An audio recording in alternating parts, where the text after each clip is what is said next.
Well, I learned very quickly, starting Perfect Match, ain't no love is blind. So I went in with my heart at the beginning and looked like a fool.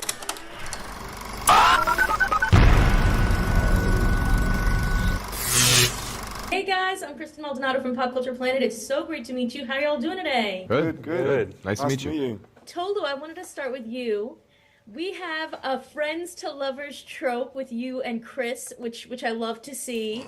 I'd love to hear how you feel starting out as friends really influenced like the strength of your connection. My favorite trope when it comes to love is the friends to lovers. That's why I am loving this season of Bridgerton. All of my relationships in the past have always started off as friendships, and then as we know each other more and as I grow more vulnerable, it develops into those romantic relationships, which I feel like makes it stronger because as a friend, you accept me wholly for me. And as we progress to lovers, like, okay, now you can get, now you can get a little bit more, you know? And so, like, I felt like I was really privileged to have, like, a friendship that turned into a more romantic relationship. I was hoping it would lead to, you know, something long-lasting and real, you know, lives. But, yeah, I really did enjoy, like, that motif. And speaking of friends, Xanthi, I feel like the girls all had each other's back this season. Oh, yeah. Especially, you know, when the guys were being a little sneaky. So I was wondering if you could speak to that and just like the bond that you guys built as friends. Yeah, I think one of the quickest connections all the girls made in the house were with each other. Yeah. Like we all were just kind of like, this is gonna be tough and we need our girl chat at the end of the day. You know, that's pretty normal when you're dating in the real world too. So I think that, you know, you're not going to put your trust into everyone at first when you're dating, but one thing you definitely do when you're dating is rely on your girls to like just have chit chat or get some advice. And yeah, I think the girls just really leaned on each other when we needed to. And dating's tough. You need that support. And luckily, we're all really lucky. And most of us are girls, so it worked out really well. With you, Steven, you know, you and Harry had notoriously come in as sort of ladies' men, so to speak, and there was an interesting conversation around Harry being an easy target for rumors, being who he is, but you didn't fall into those traps, so I'm curious why you feel you kind of had a different experience with that. I mean, I think Harry's big enough where like everybody, he's a name brand at this point, and he's dated anybody under the sun that you could possibly name. I keep a lot of my relationships a bit more low-key, so I think I just kind of snuck under the radar with that. Yeah, and going against him, you're kind of like the nice guy no matter what. Jess, I wanted to ask because you came into the show immediately after Love is Blind, and there's a really interesting conversation that happens around Harry where he kind of talks about being an easy target for rumors because of who he is. And I was wondering if you thought that that was a valid reason for maybe things that went on in the house, and if you ever got to find out sort of the truth around what really happened in certain situations. I think that everyone's preconceived ideas and their perspective of him was definitely more than valid, and I was never naive to it. I had the same common knowledge everyone else had, but when he and I had a serious conversation about, you know, us dating, I was just like, hey, I'm going to give you this fair chance that you're asking for and take what you're telling me at face value. And to your point, I had just come off of Love is Blind. It hadn't even aired yet, so I'm very novice in this space, whereas he's like a very seasoned vet.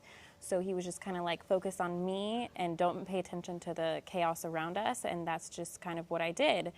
So I think I was probably the only one who was surprised at our outcome because I had instilled so much trust in him. But no, there's certain things that happened that I will find out and see the truth at the same time the rest of the world does. So we'll report back. I mean, you definitely kept your cool and kept it very like cute, you know, put together throughout the season. So I respect that. Thank you. I wanted to start with Izzy. You have an interesting situation this season because you start out in the house and then you come back later on, and you really came in hard for Micah.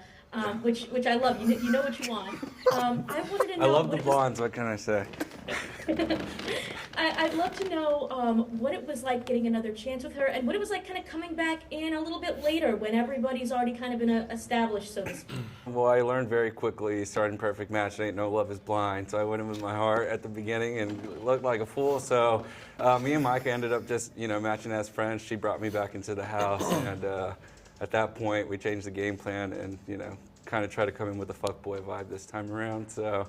So she brought me back in the house, and that was that. We definitely did build a strong friendship, and we kind of, maneuvered who she would help me out, which girls I should probably go for and stuff like that. So it was pretty cool. Kaz, you and Micah also started out very strong, but there was some temptations over the course of the season. How do you feel that your loyalty and your trust was tested? The loyalty was definitely it was tested, 100%. You know what? I tried to just be true to myself and just take the whole experience for what it is, Just enjoy the moment, and if it did work out and it is going to go somewhere, then we'll know. I think I definitely tend to just try to see the best in people. And I don't think that's a bad thing. I think that it's something that will actually lead me in a positive direction once I find the right person. Unfortunately, he just wasn't. You had so many amazing moments this season that were just like truly you being a romantic gentleman, and really, showing Alara how much you truly cared about her, from planning dates, and I thought it was interesting that you guys started out saying you weren't each other's initial type, but that changed, obviously. So what do you think it was about your connection that made you guys a perfect match? I think a lot of it's personality. Obviously, anybody on any Netflix reality show is going to be beautiful, and that's going to be set in stone the way it is. But when it comes down to personality, at the end of the day, you really want somebody that you're just going to be able to have a good time with, relax, be yourself. And so as that continued to go on and I got to know Alara more, it just seemed like that's what I was able to be with her, and herself with I. So, yeah, I mean, I really think that's what brought it all home, was just personality. If you could pick a perfect match out of anyone in the Netflix universe, could be reality, could be scripted, who do you think your perfect match would be? Wait, you guys, who was that guy on the first season of Bridgerton? That is the man. Reggae Jean Page. Yeah. Oh, yes, him. Oh, wow. That's a good one. Oh, yeah, it came to mind like this. No, literally, that's Never a even thought about no-brainer. that. Has Sydney Sweeney done a Netflix movie yet? It's on Netflix, actually. Yeah, she's done a TV show for sure. That'll hold it down for me. Honestly, what's the main character on Bridgerton right now? What's his name? Colin? Luke Newton. Yeah. No, he's everything. How old is he? Is he too young for me? He was hot, yeah. How old is he? Are you More Bridgerton. I don't think his glow up was. I like, there's a few different characters I think that I like, but you don't get to see their whole personality. You kind of see snippets. Georgia, what's her name? Haracity? Something. Georgia H. Right.